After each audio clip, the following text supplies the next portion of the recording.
Good morning. आज मैं आप लोगों के टीचिंग एप्टीट्यूड के अंतर्गत ऑब्जेक्टिव ऑफ टीचिंग शिक्षण का उद्देश्य पर मैं अपना लेक्चर देने जा रहा हूँ। Myself doctor Pintu Kumar, assistant professor PG department of geography, Magadh university Bodhgaya. Previous class को यदि आप रिकॉल करें तो मैंने बताया था कि brief meaning and scope and concept of teaching. दूसरा हमने कैरेक्टरिस्टिक्स ऑफ टीचिंग के बारे में डिस्कस किया था। आज ऑब्जेक्टिव ऑफ टीचिंग के बारे में मैं आपको लेक्चर देने जा रहा हूँ। जैसा कि अल्बर्ट आइंस्टीन महोदय कहते हैं, मैं पहले जो फर्स्ट क्लास को ऐड करते हुए कि टीचिंग इज सब supreme art to awaken joy in creative expression and knowledge. चूंकि अल्बर्ट आइंस्टीन महोदय एक साइंस के दृष्टिकोण से एक बहुत बड़े वैज्ञानिक थे, तो इसलिए वो कहते हैं कि teaching is a supreme art to awaken joy, मतलब एक इंटरेस्ट को पैदा करना, एक जागरूक करना इन क्रिएटिव एक्सप्रेशन, और वो एक सृजनात्मकता को एक एक्सप्रेस हो, एक उसका एक्सप्रेशन हो, एंड नॉलेज, एक सृजनात्मक एक्सप्रेशन के साथ साथ ज्ञान की अभिव्यक्ति हो। वहीं हमारे पूर्व राष्ट्रपति डॉक्टर एपीजे अब्दुल कलाम ने टीचिंग के लिए जो बातें कहे हैं कि teaching is a noble profession, एक नोबल प्रोफेशन है, बहुत ही हाई डिग्निटीफुल एक प्रोफेशन है, that shapes the characters, calibers and future of an individuals, जो किसी भी व्यक्ति का, उसकी भविष्य का फ्यूचर्स, कैलिबर्स, कैरेक्टर्स, उसके कैरेक्टर, उसके चरित्र का निर्माण करने के साथ साथ उसमें बहुत योग्यता और उसका फ्यूचर्स के बारे में एक शेप प्रदान करता है, एक डायरेक्शन देता है। If people remember me as a good teachers that will be a biggest honour for me. Bharat के राष्ट्रपति होते हुए भी उन्होंने कहते हैं कि यदि कोई व्यक्ति मुझे एक अच्छा शिक्षक के रूप में याद करता है तो that will be a biggest honour for me, वो सबसे मेरा एक सम्मान है।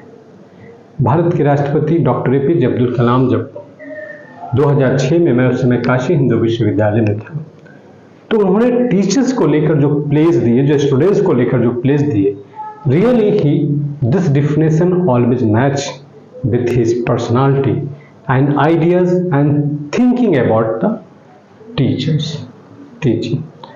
With these few concepts and previous lectures, the objective of teaching can be summarized into the different part.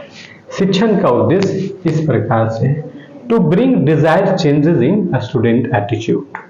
पहला होता है कि विद्यार्थियों के समक्ष में, एटीट्यूड में, उसकी प्रवृत्ति जो है ना, उसकी अभी क्षमता जो है, उसमें एक अपेक्षित बदलाव लाना, अपेक्षित बदलाव लाना।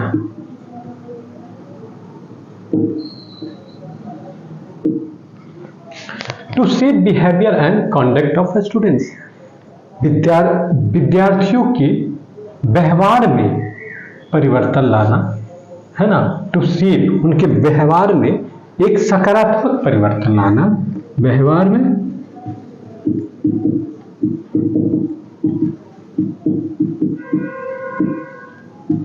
सकारात्मक परिवर्तन लाना।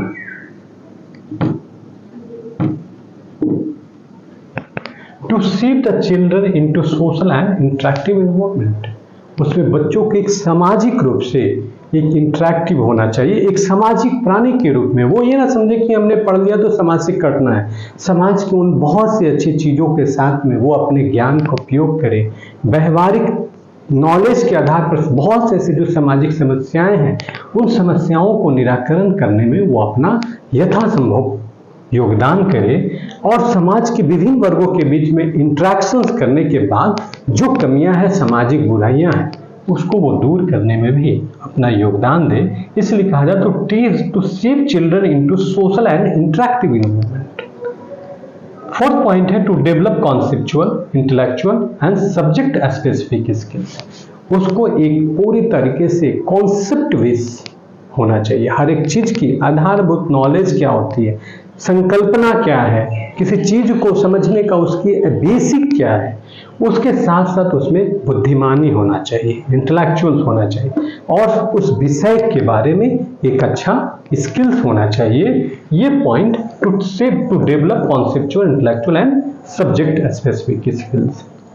उसके बाद पांचवा पॉइंट जो है उद्देश्य है टीचिंग का, टू डेवलप अंडरस्टैंडिंग, एक समझ विकसित होना चाहिए विद्यार्थियों में। वो समझ सके कि कौन अच्छा है, कौन बुरा है, क्या समाज के लिए अच्छा है, क्या मेरे व्यक्तित्व के लिए अच्छा है, और कौन से ऐसे हमारे क्रियाकलाप जिससे हमारा परिवार, समाज और राष्ट्र की उन्नति हो सके, जिसका हमारा एक सकारात्मक प्रभाव मिले, ऐसी चीजों को उसमें डेवलप करना चाहिए।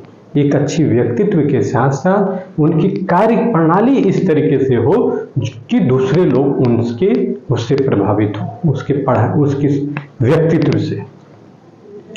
छठा, तो improve learning skills, critical thinking, writing creatively, उसमें इम्प्रूव होना चाहिए लर्निंग स्किल्स को। वो निरंतर इस तरीके से अपने लर्निंग स्किल्स को डेवलप करे, बदलती चुनौतियों के साथ वर्तमान जो पर्सपेक्टिव में जो जटिलताएं हैं, जो नए नए चुनौतियां मिल रहा है, उन चुनौतियों को समाधान करने के लिए ज्ञान की अपनी कौशल को विकसित करते रहे। क्रिटिकल थिंकिंग करें, वो कोई एक आइडियोलॉजिकली, एक शेप के लिए, एक डायरेक्शंस के लिए नहीं, यही सही हो सकता है। तथागत बुद्ध कहते हैं कि आत्मदीपो भव। तो कहने का मतलब यह है कि हर एक चीज को जब तक आपको उसका पक्ष क्या है, विपक्ष क्या है, नेगेटिव क्या है, पॉजिटिव क्या है, समालोचना एक करते हुए किसी तथ्य को एक क्रिटिकल ऑब्जर्वेशन होना चाहिए, ताकि हम बैलेंस वे में कौन सी अच्छी रणनीति हो सकता है वो हमारे विद्यार्थी समझकर अपने शिक्षा में, अपने अध्ययन के दरमियान में वो आगे बढ़े। राइटिंग क्रिएटिवली होना चाहिए, उनको अच्छा लिखने की भी कला विकसित होना चाहिए।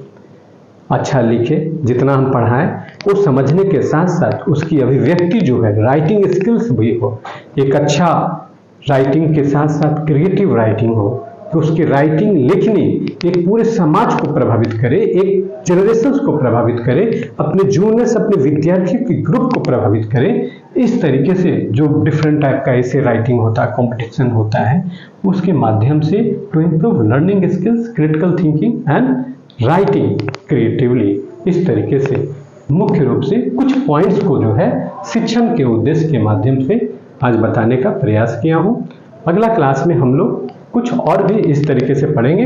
तब तक आप इस पॉइंट को आप अपने समराइज कर सकते हैं। धन्यवाद।